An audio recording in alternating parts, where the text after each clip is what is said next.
राधे राधे दोस्तों, आज हम आपको सुनाएंगे वट अमावस्या व्रत की कथा, जिसे जेठ मास की अमावस्या या बड़ पूजनी अमावस्या या वट सावित्री व्रत के नाम से भी जाना जाता है। कहीं कहीं इसे बड़ पूजनी अमावस्या के साथ साथ बरसाती अमावस्या के नाम से भी जाना जाता है। दोस्तों, अगर आप हमारे चैनल पर नए हैं तो प्लीज़ हमारे चैनल को सब्सक्राइब करें, वीडियो को लाइक करें और शेयर करें। बहुत समय पहले की बात है, एक नगर में एक राजा राज्य करता था। राजा और रानी के विवाह को काफ़ी बरस बीत चुके थे। काफ़ी वर्षों के पश्चात राजा के घर में एक कन्या का जन्म हुआ था, जिसका नाम राजकुमारी सुनैना रखा गया था।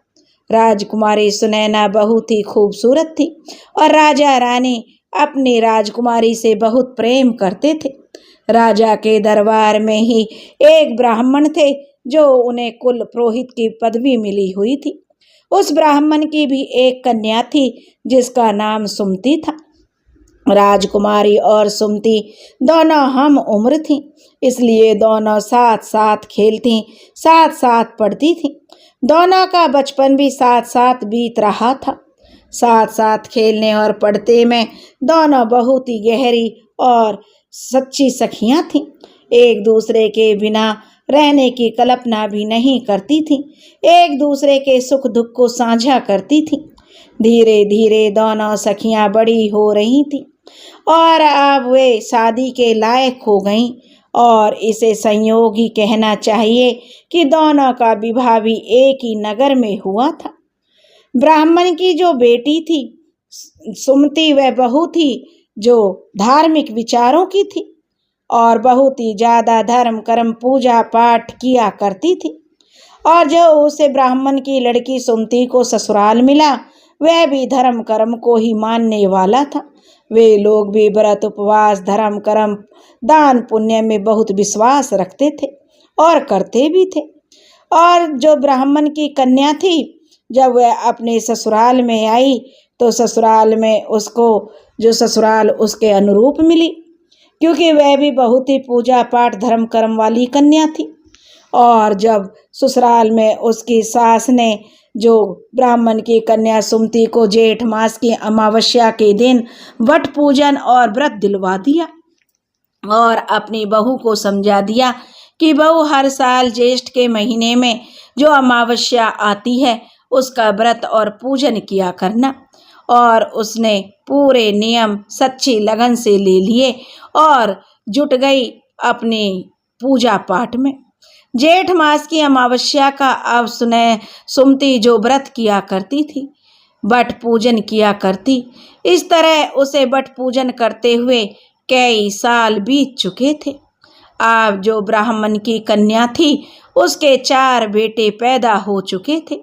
समय धीरे धीरे बीत रहा था और 4 पुत्रों की मां होने का ब्राह्मण की कन्या को जो गौरव मिल चुका था, क्योंकि जिसके पुत्र होते हैं उसे समाज में बड़े ही जो इज्जत के साथ देखा जाता था। ब्राह्मण की कन्या तो वैसे भी बहुत ही पूजा पाठ दान धर्म करने वाली थी। उसी तरह उसकी जो संतान थी, यानी उसके जो 4 पुत्र थे, वह भी अपनी माँ की तरह ही बहुत ही संस्कारी थे और उनमें भी पूजा पाठ करने की एक ललक थी। बचपन से ही अपनी माँ को देखते थे, तो अभी छोटे थे तो अपनी माँ के साथ साथ अच्छी अच्छी बातें सीखा करते थे। और उधर जो राजा की कन्या थी, अब उसे जो काफ़ी समय हो गया, उसके अभी कोई संतान नहीं हुई थी। एक दिन की बात है, ब्राह्मण की कन्या अपने 4 बेटों को लेकर अपनी सहेली राजकुमारी से मिलने के लिए राजमहल में चली गई कि अपनी बचपन की सखी से मिलकर आएगी, क्योंकि काफ़ी समय हो गया है। राजकुमारी जो थी, अब वह उस नगर की रानी बन गई थी। जब ब्राह्मण की कन्या अपनी सहेली के यहाँ अपने 4 बच्चों को लेकर गई, तो राजकुमारी ने जो यानी उस नगर की रानी थी, अपनी सहेली और उसके 4 बच्चों को देखा तो उन्हें देखकर वह बहुत ही खुश हुई। उसने अब बहुत अच्छा उसने भोजन कराया। अपनी सखी के बच्चों को खूब महंगे महंगे उपहार और कपड़े और मिठाइयाँ दी। ब्राह्मण की जो लड़की थी वह भी अपनी सखी से मिलकर बहुत खुश हुई। ब्राह्मण की लड़की के बच्चे भी खुशी खुशी जो अपनी जो रानी यानी मौसी माँ थी उससे मिलकर बहुत खुश हुए। शाम को ब्राह्मण की लड़की अपने चारों बच्चों को लेकर अपने घर वापस आ गई। अब ब्राह्मण की लड़की के घर जाने के बाद महल में जो रानी थी यानी उसकी जो सास और जेठानियाँ थीं वो अब रानी को ताना देने लगी कि तेरी सहेली की तो शादी और तेरी शादी एक ही दिन हुई थी, फिर भी देखो उसके 4 लड़के हो गए और तुझे एक भी पुत्र नसीब नहीं हुआ। उस दिन राजकुमारी बहुत ही दुखी हुई और अपनी सास और जेठानी के कड़वे वचनों को सुनकर वह मन ही मन अपनी सहेली के प्रति और उसके बच्चों के प्रति ईर्ष्या का भाव रखने लगी। वह मन ही मन सोचने लगी, अगर आज मेरी सहेली यहाँ नहीं आती तो मुझे इतने कटु वचन नहीं सुनने पड़ते। उसके कारण ही यह मेरा अपमान हुआ है।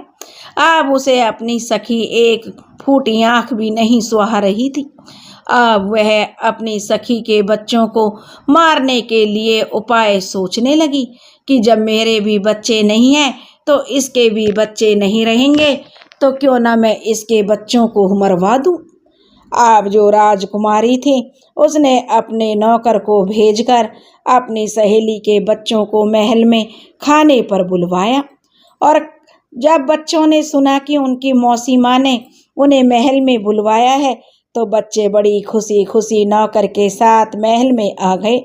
लेकिन मौसी के मन में तो जो नफरत का बीज पनप चुका था। अब वह तो जो बच्चों को जहर मिला भोजन परोसती है और बच्चे उस भोजन को खा लेते हैं, लेकिन भगवान की कृपा ऐसी होती है कि वह भोजन अमृत बन गया। फिर राजकुमारी ने थोड़ी देर बाद उन्हें भेजकर खाना खिलाकर घर भेज दिया। फिर अपनी सहेली के घर नौकर को भेजकर पता किया कि देखो कि वहाँ सब ठीक ठाक है। जब नौकर पता करने के बाद वापस महल में आया और बोला कि रानी साहिबा आपकी सहेली और उसके बच्चे तो सब ठीक हैं। अब यह सुनकर राजकुमारी को बड़ा अचंभा हुआ कि उन्हें मैंने इतना जहर दिया है फिर भी बच्चे सुरक्षित कैसे हैं, कैसे उनकी जान बच गई। आप जो राजकुमारी सोच में पड़ गई कि इतना जहर अगर किसी बड़े को भी खिला देती तो वह भी तुरंत मर जाता, लेकिन इन चारों छोटे छोटे बच्चों को तो कुछ भी नहीं हुआ था। और 2-4 दिन जो राजकुमारी ऐसे ही सोचती रही। राजकुमारी ने अपनी सहेली के बच्चों को फिर से मारने के लिए नया उपाय सोचा। कुछ दिन के बाद उसने फिर से अपनी सहेली के बच्चों के लिए सुंदर सुंदर बेशकीमती कपड़े और खिलौने खरीदे और मिठाइयाँ खरीदी और अपने नौकरों के साथ उन्हें अपनी सहेली के घर भिजवा दिया और उन बेशकीमती कपड़ों और मिठाइयों में जहरीले कीड़े रख दिए। जैसे ही बच्चे वो कपड़े पहनेंगे तो जहरीले कीड़े उन्हें काट लेंगे और उनकी मृत्यु हो जाएगी। लेकिन इस बार भी भगवान की कृपा ऐसी हुई कि जो वो रेशमी वस्त्र थे उनमें से वो कीड़े भी गायब हो गए। और फिर से जो रानी ने अपनी दासी को भेजकर फिर से मालूम किया कि दासी जाओ और मेरी सहेली के घर देख कर आओ कि उनके बच्चे मर गए, उसके घर में शोक मातम मन रहा है या नहीं। दासी जब रानी की सहेली यानी ब्राह्मण की कन्या के घर गई तो वहाँ पर तो ब्राह्मण की कन्या और उसके बच्चे बहुत खुश थे। अब दासी यह देखकर महल में आ जाती है और अपनी रानी से कहती है कि रानी साहिबा आपकी सहेली और उसके बच्चे तो बहुत खुश हैं। यह सुनकर राजकुमारी फिर से सोच में पड़ गई कि जरूर मेरी सहेली को कोई जादू टोना आता है, वह जरूर कोई जादू टोना जानती है। मैंने उसके बच्चों को 2-2 बार मारना चाहा, लेकिन दोनों बार ही उसके बच्चे मर गए। अब की बार राजकुमारी ने महल के जल्लादों को हुक्म दिया कि जाओ मेरी सहेली के बच्चों को रथ में घुमाने का बहाना बनाकर घर से ले आओ और उन्हें जो नगर में तालाब है उसमें फेंक दो और इस बात की खबर किसी को नहीं लगनी चाहिए। तब जल्लादों ने रानी की आज्ञा का पालन किया और उन बच्चों को रथ में घुमाने के बहाने लाकर जो तालाब में फेंक दिया। तालाब के पास एक बरगद का विशाल वृक्ष था। उसकी जड़ें तालाब के अंदर तक फैली हुई थी। उसी दिन ब्राह्मणी के जेठ मास की अमावस्या का व्रत था और ब्राह्मणी जो थी वह वट वृक्ष की पूजा कर रही थी। उसने पूजा करते समय जो अपने पति और बच्चे और परिवार की खुशहाली की कामना भगवान से मांगी। जैसे ही बच्चों को तालाब में गिराया जल्लादों ने और बच्चे डूबने लगे उधर, उसी समय भगवान ने वट वृक्ष की जड़ों को आदेश दिया कि बच्चों की रक्षा करो। तभी वह विशाल बरगद का वृक्ष जो उसकी जड़ों ने अपना विकराल रूप धारण कर लिया और चारों बच्चों को तालाब में से बचा लिया और उन्हें सुरक्षित तालाब के बाहर निकाल दिया। चारों बच्चे तालाब में गिरने के कारण अब और ज्यादा सुंदर, गोरे रंग के और ताकतवर बन चुके थे। अब उनकी सुंदरता और ताकत का पूरे नगर भर में ढिंढोरा जो पीट दिया गया कि देखो ब्राह्मणी के बच्चे तालाब में से निकले हैं और उनमें कितनी ताकत और रंग रूप आ गया है। जब यह बात महल में रानी को पता चली तो वह भी हैरान और परेशान हो गई।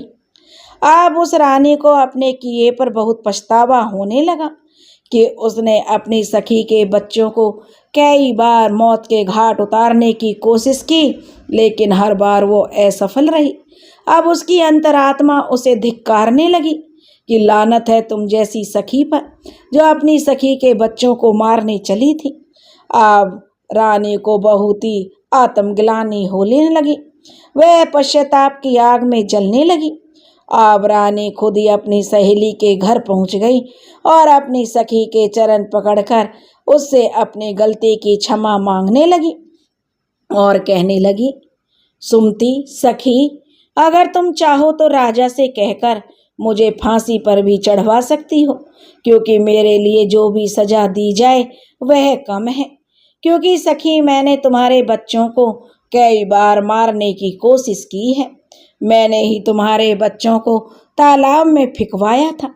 मैंने ही तुम्हारे बच्चों को खाने में जहर दिया था और मैंने ही रेशमी वस्त्रों में और खिलौनों में जहरीले कीड़े भेजे थे, लेकिन हर बार तुम्हारे बच्चे बच गए और मैं क्या करती, मेरे हिस्से तो असफलता ही आई।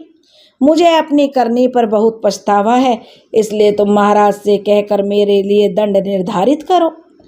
तुम जो भी मुझे दंड दोगी मुझे जो मंजूर होगा।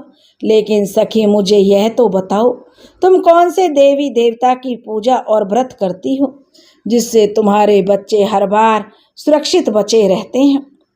अब जो भगवान ने उनकी जो रक्षा कर रहे हैं, ऐसी कौन सी शक्ति है जो तुम्हारे बच्चों की और तुम्हारे परिवार की रक्षा करती है? राजकुमारी की बातों को सुनकर ब्राह्मण की लड़की को उस पर बिल्कुल भी क्रोध नहीं आया। वह ब्राह्मण की लड़की बड़ी ही समझदार थी। उसने अपनी सखी राजकुमारी से कहा, सखी, इसमें तुम्हारी कोई गलती नहीं है। तुम भी एक औरत हो और बिना बच्चों के एक औरत की पीड़ा क्या होती है वह मैं अच्छी तरह से समझ सकती हूँ। हे सखी, मैं हर साल जेठ मास की अमावस्या का व्रत करती हूँ और बरगद के वृक्ष की पूजा करती हूँ। वही मेरे पति और बच्चों की रक्षा करते हैं। और सखी, तुम भी अब हर साल ज्येष्ठ मास की अमावस्या का विधि विधान से व्रत करो, बरसाती मावस की पूजा करो, कथा कहानी कहो और उस दिन बरगद के वृक्ष की पूजा करनी होती है। और देखना, भगवान की कृपा से तुम्हें भी माँ बनने का सौभाग्य जरूर प्राप्त होगा।